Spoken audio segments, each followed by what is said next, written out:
자, 오늘은 거듭제곱근의 성질에 대해서 한번 해볼게요.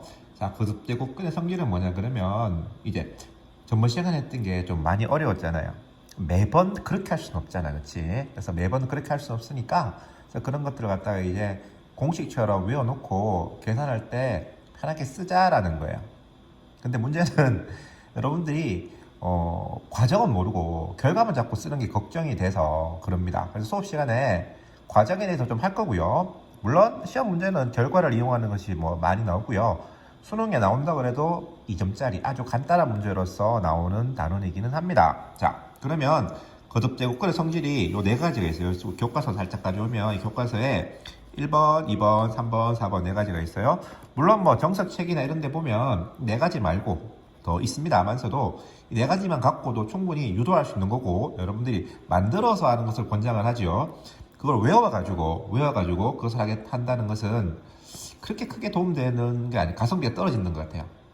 이 네 개 정도만 공식 알고 이 네 개 가지고만 해도 충분히 하다. 대신에 뭐 추가 공식이라 할 것도 없는데 외운다는 것은 뭐 그닥 권장하진 않지만 하겠다면 말릴 필요는 없다라고 생각을 합니다.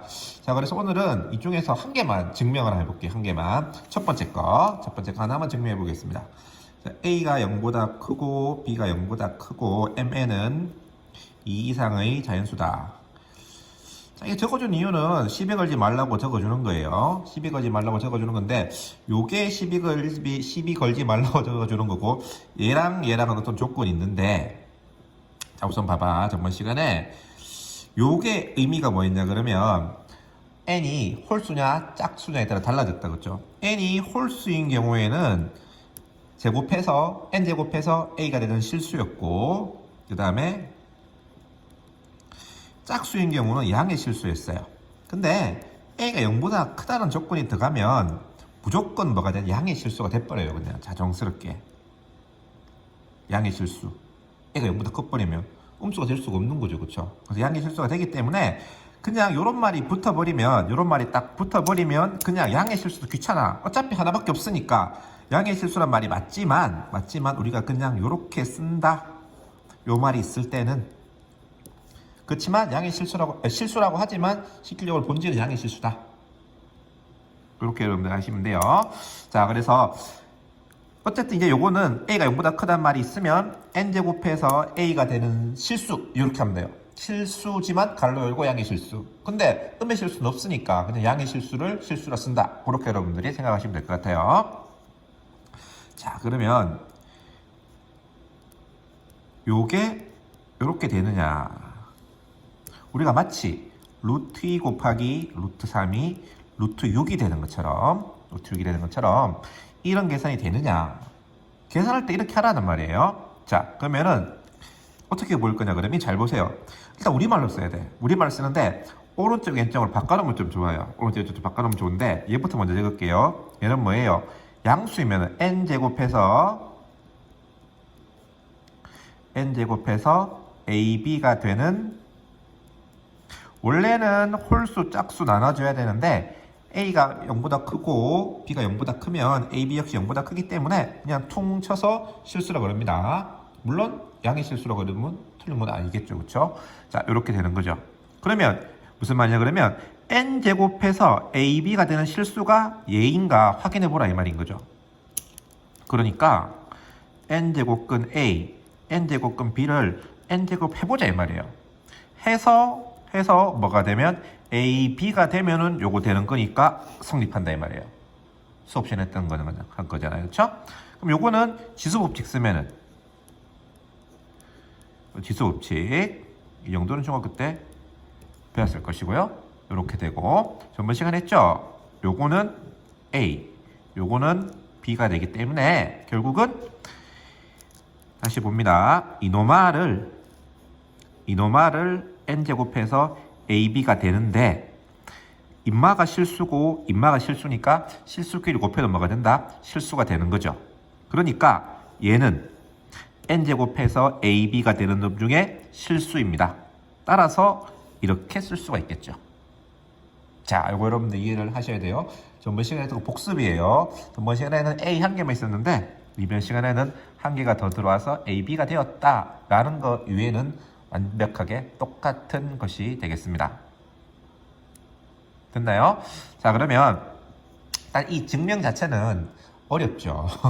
어려워서 쉽게 이해가 되지 않을 거라 생각을 하는데 전번 시간에 했는 것을 제대로 이해한 친구라면 그닥 어렵지 않게 이해는 될 겁니다. 그래서 조금 연습을 해보시고요. 문제는 이제 이런 걸 증명하시오 이런 거는 시험에 나올 리가 잘 없고요. 이제 이걸 이용해서 계산하는 것이 나오는데 천만다행으로 우리가 중학교 때 배웠던 루트 계산과 크게 차이가 없더라라는 겁니다. 그래서 몇 가지 예를 한번 들어보도록 하겠습니다. 자, 우선 세제곱근 3 곱하기 세제곱근 9를 구하시오.